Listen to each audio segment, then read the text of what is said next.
6 दिसंबर 1992 की तस्वीरों को दोहराने की तैयारी जो है वो हिंदूवादी संगठनों ने पूरी कर ली है। जी हां, 6 दिसंबर 2022 को ऐसी ही तस्वीर दोहराने की धमकी जो है खुले तौर पर हिंदूवादी संगठनों ने पुलिस प्रशासन को दी है और तो और उत्तर प्रदेश सरकार को दे डाली है, जहां वो खुल करके कह रहे हैं कि इस 6 दिसंबर को मथुरा की शाही ईदगाह मस्जिद में हनुमान चालीसा का पाठ करेंगे और उधर मंदिर को दोबारा से बनाएंगे।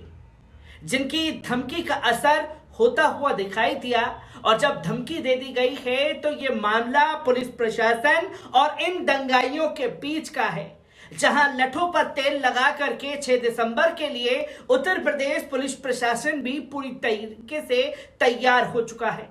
आदाब, नमस्कार, अस्सलाम वालेकुम नाजरीन। पल पल न्यूज के न्यूज रूम से मैं हूं आपके साथ नदीम अकरम। जी हां, 6 दिसंबर 1992 में जो कुछ भी हुआ उसकी तस्वीरें देश और दुनिया ने देखी और ठीक उसी तस्वीर की तैयारी जो है इस 6 दिसंबर के लिए कर ली गई है, जहां हिंदूवादी संगठन की नेता ने धमकी दी है कि वो मथुरा की शाही ईदगाह मस्जिद के अंदर जाकर के हनुमान चालीसा का पाठ करेगी।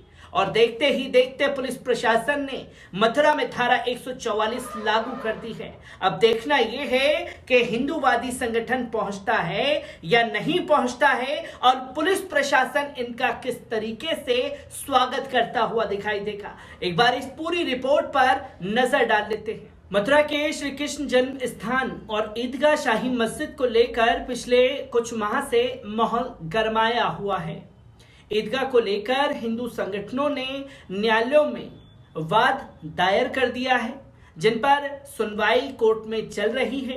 इस बीच अखिल भारत हिंदू महासभा ने श्री कृष्ण जन्म स्थान ईदगाह में 6 दिसंबर को हनुमान चालीसा पढ़ने का ऐलान किया था। इसके समर्थन में कोई हिंदूवादी संगठन आ गए हैं।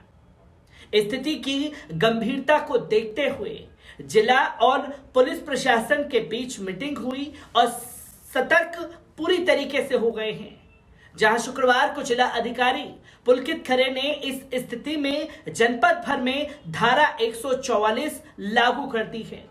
इसमें कहा गया है कि 6 दिसंबर को विभिन्न हिंदू संगठनों द्वारा श्री कृष्ण जन्म स्थान शाही ईदगाह मस्जिद मथुरा पर हनुमान चालीसा का पाठ करने का विविध दिवस मनाया जाएगा, जहां अखिल भारतीय हिंदू महासभा की ओर से मथुरा चलो का ऐलान किया गया है और मुस्लिम समुदाय के व्यक्तियों द्वारा काला दिवस के रूप में मनाए जाने का ऐलान किया गया है।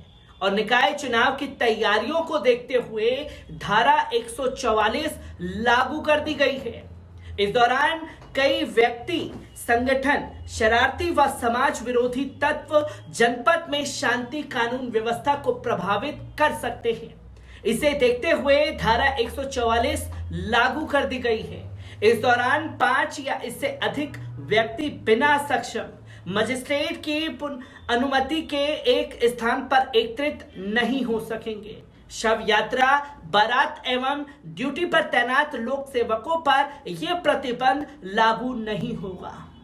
अब आपको बता दें कि अखिल भारत हिंदू महासभा की राष्ट्रीय अध्यक्ष व नेताजी सुभाष चंद्र बोस की परपोती राजश्री चौधरी शनिवार को मथुरा पहुंची और मथुरा पहुंच करके उन्होंने हिंदू महासभा के कार्यकर्ताओं के साथ राजश्री चौधरी ने श्री कृष्ण जन्म स्थान पहुंचकर भगवान श्री कृष्ण के दर्शन किए।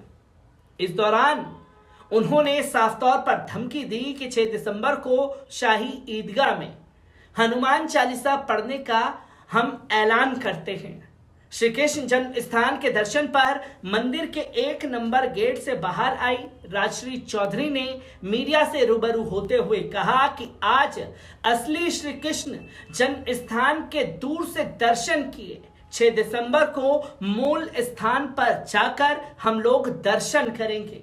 राजश्री चौधरी का मानना है कि जहां शाही ईदगाह बनी है वहीं भगवान श्री कृष्ण का मूल रूप से जन्म स्थान है।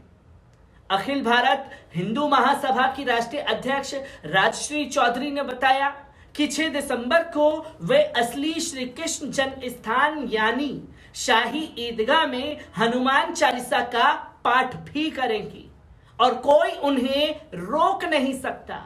उन्होंने बताया कि वे मंदिर है जिस पर हमारा अधिकार है, शाही ईदगाह एक स्ट्रक्चर है केवल। राजश्री चौधरी ने बताया कि 1968 में ट्रस्ट ने कुछ गलत किया जिसे रिक्लेम किया गया है। श्री कृष्ण जन्म स्थान जो रियल है वहां हनुमान चालीसा पाठ पढ़कर रहेंगे।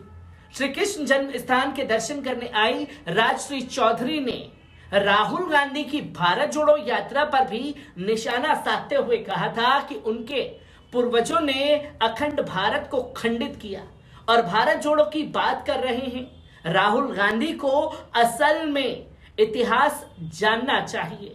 उनके परिवार से कोई काला पानी नहीं गया, जबकि नेताजी सुभाष चंद्र बोस, वीर सावरकर और लाला लाजपत राय ने काली पानी की सजा काटी है, जिसके बारे में तमाम लोग अपना ज्ञान देते हुए दिखाई दिए हैं।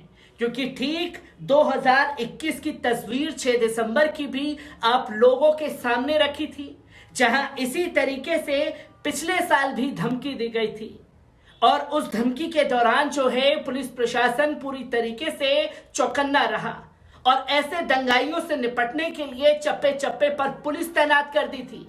और जब चप्पे चप्पे पर पुलिस तैनात कर दी गई तो दंगाई तो वहां पहुंचे नहीं, असल में फिर 200-250 किलोमीटर दूर दिल्ली के जंतर मंतर पर जल अर्जित करते हुए दिखाई दिए, जिसकी तस्वीरें सोशल मीडिया पर वायरल हुई।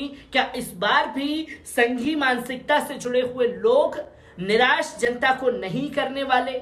वो पुलिस प्रशासन को चुनौती देते हुए शाही ईदगाह मस्जिद जाएंगे और अगर जाएंगे तो पुलिस प्रशासन किस तरीके से और किस सख्ती से उनसे निपटेगा, यह भी बड़ा सवाल खड़ा हो जाता है।